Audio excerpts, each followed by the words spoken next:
जो हमारा खाना होता है ना वो स्टमक में 2 से 4 घंटे पड़ा रहता है। फिर स्मॉल इंटेस्टाइन में 4 से 6 घंटे पड़ा रहता है। और फिर लार्ज इंटेस्टाइन में आप बिलीव नहीं करोगे, लार्ज इंटेस्टाइन में हमारा खाना 30 से 40 घंटे पड़ा रहता है। हेलो एवरीवन, आज हम पढ़ने वाले हैं डाइजेशन इन ह्यूमन बीइंग।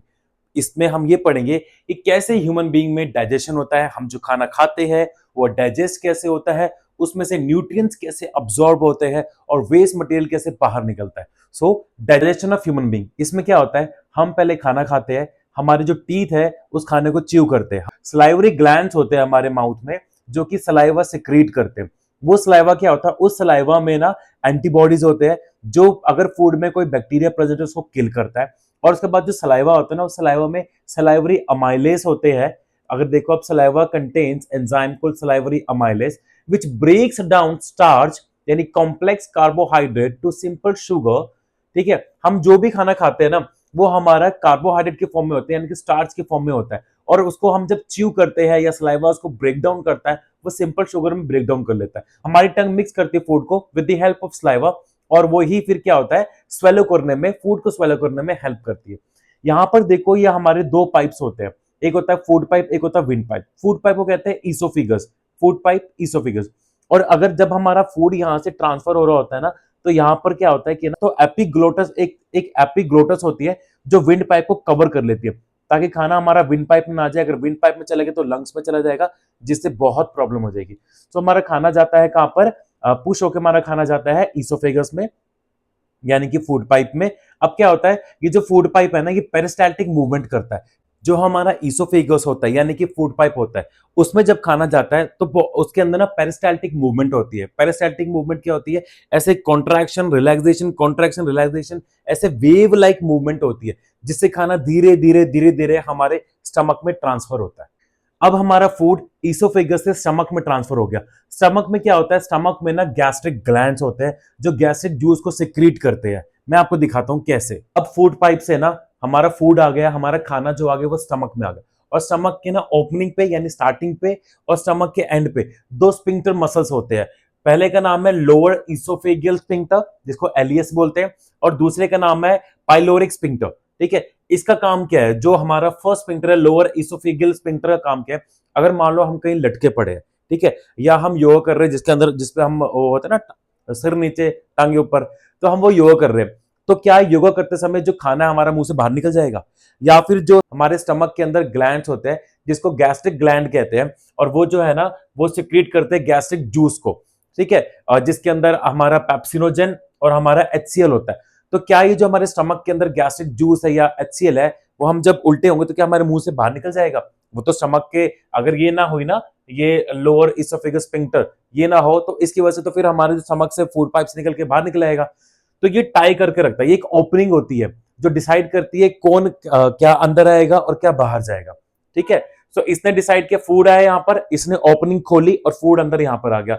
अब ये जो हमारा स्टमक है ना, इसके अंदर ये जो दिख रहा है आपको, ये है हमारा गैस्ट्रिक जूस, जिसके अंदर होता है हमारा, जैसे बताया मैंने, इसके अंदर हमारा पेप्सिजन और एचसीएल होता है, और ये एचसीएल जो है एसिड है।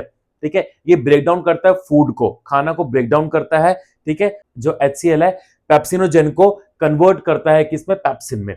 ठीक है, इसने खाने को डाइजेस्ट किया, इसने खाने को ब्रेक डाउन किया, डाइजेस्ट किया, और हमारा पेप्सिन को कन्वर्ट किया।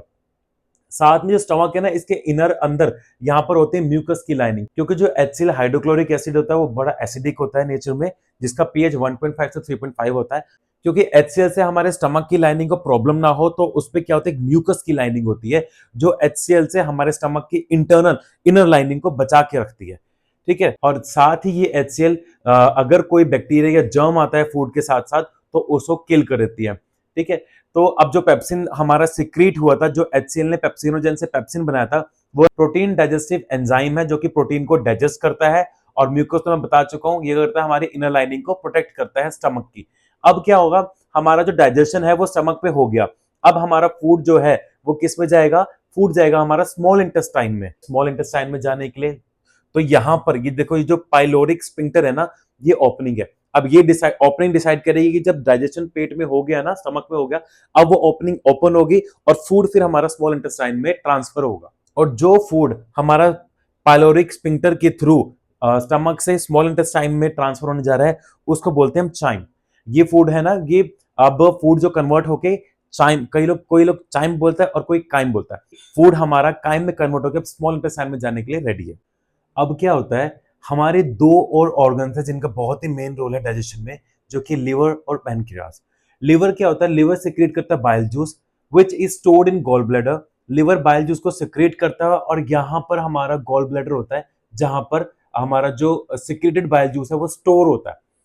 उससे क्या होता है, ये जो बाइल जूस है ना makes acidic food coming from the stomach alkaline. अब जो स्टमक से एसिडिक फूड आ रहा है ना उसको एल्कलाइन बनाता है, यानी कि बेसिक बनाता है। ठीक है, और क्या करता है, इमल्सिफिकेशन ऑफ फैट, यानी break down of fat into smaller globules. अब जो फैट होता है वो एक बड़ा फैट होगा, ठीक है, उस बड़े फैट पे अगर हमारा डाइजेशन होगा तो मुश्किल हो जाएगा, तो उसको छोटे छोटे पार्ट्स में ब्रेक डाउन करता है ताकि हमारा क्या हो सके, सरफेस एरिया बढ़ सके और जो एंजाइम है वो डाइजेशन कर सके इजीली।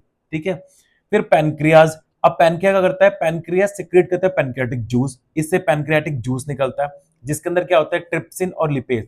ट्रिप्सिन क्या करता है, डाइजेस्ट करता है प्रोटीन को, जैसे हमारा वहां पे पेप्सिन प्रोटीन को डाइजेस्ट करता है स्टमक में, अब यहाँ पर ट्रिप्सिन है जो हमारे पैनक्रियाटिक जूस में वो डाइजेस्ट करता है प्रोटीन को। लिपेज, लिपेज क्या करता है, ब्रेक डाउन करता है इमल्सिफाइड फैट को, जो इमल्सिफाइड फैट यहां से आया था हमारा लिवर से, उसी को और आगे ये ब्रेक डाउन करता है।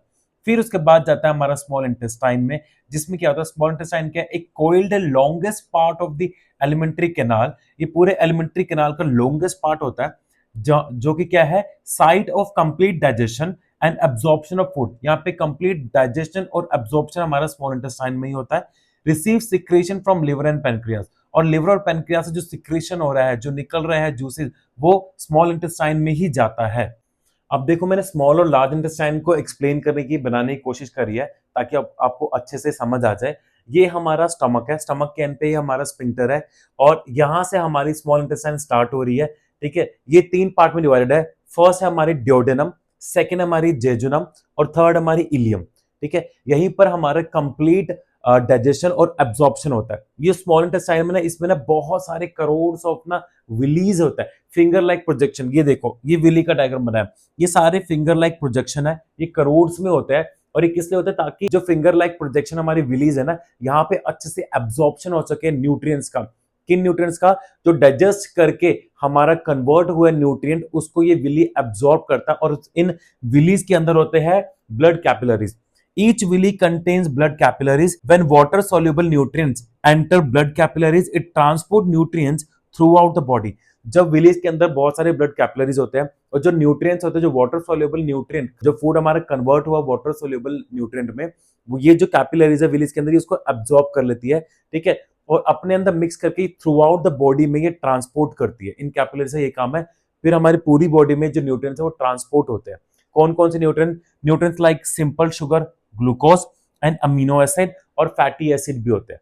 ठीक है, जो फैट्स होते हैं वो हमारे फैटी एसिड में कन्वर्ट हो जाते हैं, जो प्रोटीन होता है हमारा अमीनो एसिड में कन्वर्ट हो जाता है, और जो हमारा कार्बोहाइड्रेट होता है वो हमारा सिंपल शुगर यानी कि ग्लूकोज में कन्वर्ट हो जाता है।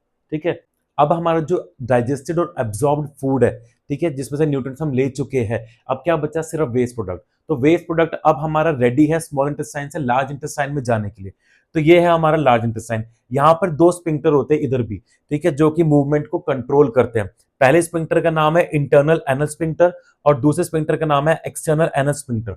ठीक है, अब क्या होता है, जब हमारा वेस्ट प्रोडक्ट है ना, जब लार्ज इंटेस्टाइन में जाता है तो उसमें से ना लार्ज इंटेस्टाइन वाटर को एब्जॉर्ब कर लेता है। ठीक है, ताकि उसमें से भी कोई चीज अगर जरूरत की हो सके तो वो उसको वो एब्जॉर्ब करता है, यानी कि वाटर को एब्जॉर्ब कर लेता है। वाटर एब्जॉर्प्शन के बाद जो बिल्कुल वेस्ट प्रोडक्ट है ना, वाटर एब्जॉर्प्शन के बाद वो एनस स्फिंक्टर के थ्रू, एनस स्फिंक्टर याद रखना, एनस स्फिंक्टर के थ्रू बाहर निकलने के लिए रेडी है। और एनस स्फिंक्टर ही हमारे जो होता है एनस की मूवमेंट को, कंट्रैक्शन और रिलैक्सेशन को कंट्रोल करता है। और एक चीज और, ये जो वो मैं बात करता है एनस स्फिंक्टर की, ये है हमारा एनल स्फिंक्टर। ये जो एनल स्फिंक्टर है ना, हमारा जो एक्सटर्नल एनल स्फिंक्टर, यही हमारा, कभी कभी क्या होता है, हमें यूरिन बहुत तेजी से लगा होता है, ठीक है, हमें यूरिन जाना होता है, लेकिन क्या होता है कि हम कहीं बाहर है या हम कहीं पर भी है और हम अभी जा नहीं सकते, हमें कंट्रोल करना पड़ता है, तो वो कंट्रोल हम वॉलंटरीली कंट्रोल करते हैं।